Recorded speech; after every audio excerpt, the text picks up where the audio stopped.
The FBI is legally required to report how it spends your tax dollars, but under Director Kash Patel, they're just not doing it. Senator Chris Van Hollen wasn't having it. In a tense exchange, he pressed Patel on the FBI's refusal to submit budget documents and respond to oversight letters, both required by law. This wasn't just bureaucratic delay, it was open defiance of Congress's authority. Thank you, Mr. Chairman. Just to follow up on Senator Collins's question regarding, reports that a lot of the FBI investigators involved in reviewing the cases for January 6th were going to be purged. The Vice Chair, Senator Murray, myself, and many of my colleagues on this subcommittee wrote Attorney General Bondi a letter on February 8th. We've not gotten a response from them. That letter was directed at exactly this issue. Director Patel, can you track down that letter in the system and work with the Attorney General to get us a response? We wrote on February 8th about exactly the issues that Senator Collins just raised. I'll track it down, sir. Okay. Well, we will be hoping to get a response and insisting on a response. Let me ask you about the spend plan for fiscal year 2025. I mean, this is supposed to be a hearing, I know, on fiscal year 2026 budget. I said we got a little paragraph from the FBI about that.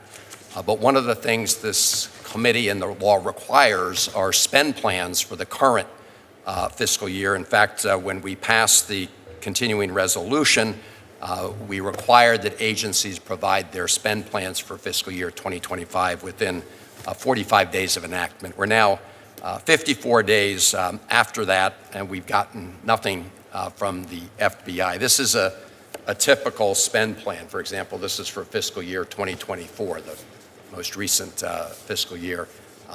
Director Patel, will you comply with the requirement that the FBI submit a spend plan? Senator, I will comply with the requirement, and I believe I have to work with OMB on the apportionment of that, so we're working on that. Can you give us a date? The fiscal year's 25 is, ticking away. Can you give us a date by which we'll get the spend plan that's already overdue? I'll speak with OMB and get back to you on a date this week. So the hang-up right now is OMB? It's an interagency process, sir. I'm working through how to get these spend plans forward. But the ball is in OMB's court right now, not the FBI's court, is what you're telling me. It's in both of our courts, sir. Okay. Well, right now, as one of the lead law enforcement officers, you're out of compliance with the requirements of the law. So I hope you will lead by example and get it to us. With respect to the congressional budget justification here, we don't have one. In other words, we have your one paragraph.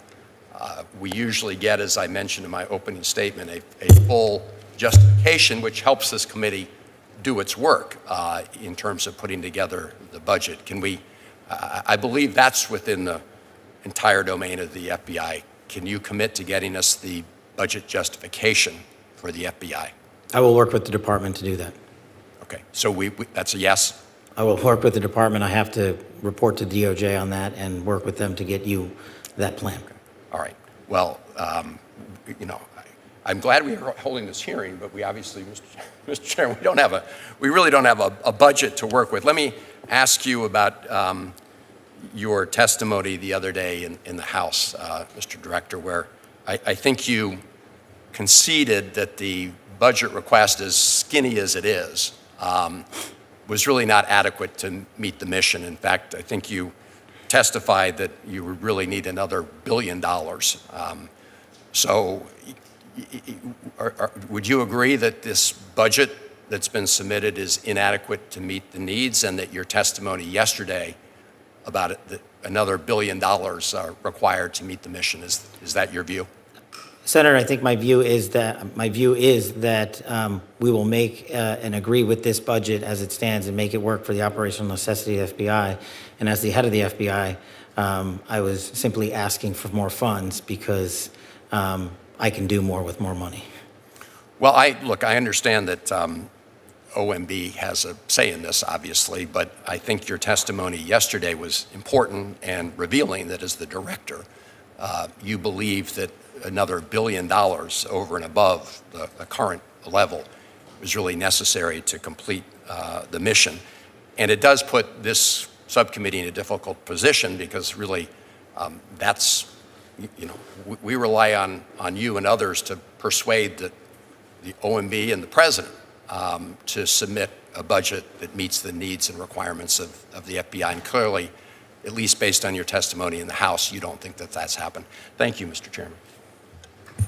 Thank you, Senator Van Hollen. When Van Hollen took the mic, he cut straight to it.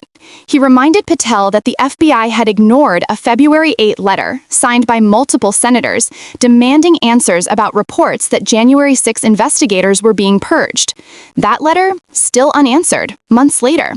And then came the hammer. The FBI hadn't submitted its spend plan for the current fiscal year, something the law explicitly requires within 45 days. It had been 54 days. No plan, no explanation, just silence.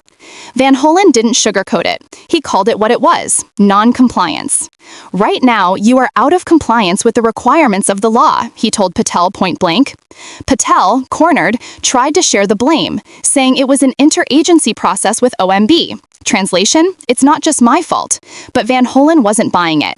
Lead by example, he fired back, reminding Patel that the FBI is supposed to enforce the law, not break it. And the stonewalling didn't stop there. Van Hollen pressed Patel about the missing budget justification, the detailed breakdown that helps Congress do its job. Again, Patel ducked. He'd work with the department. He'd get back to you on a date. In other words, more delay, more excuses. Here's the bigger picture. When the FBI hides its spending, dodges oversight, and refuses to answer questions, it's not just red tape, it's a warning sign. Transparency isn't optional. Congress controls the purse, and the FBI's accountability starts there. What Van Hollen exposed wasn't just a paperwork issue, it was the quiet corrosion of democratic oversight, a law enforcement agency acting like it's above the law. When the people tasked with enforcing the law start ignoring it, democracy itself is on shaky ground. Senator Van Hollen's exchange was a reminder that accountability isn't partisan, it's patriotic. If you believe agencies like the FBI should answer to the people, not hide behind bureaucratic walls, make sure your voice is heard. Don't forget to subscribe, like, turn on notifications, and drop a comment below. Do you think Congress has lost control of federal oversight?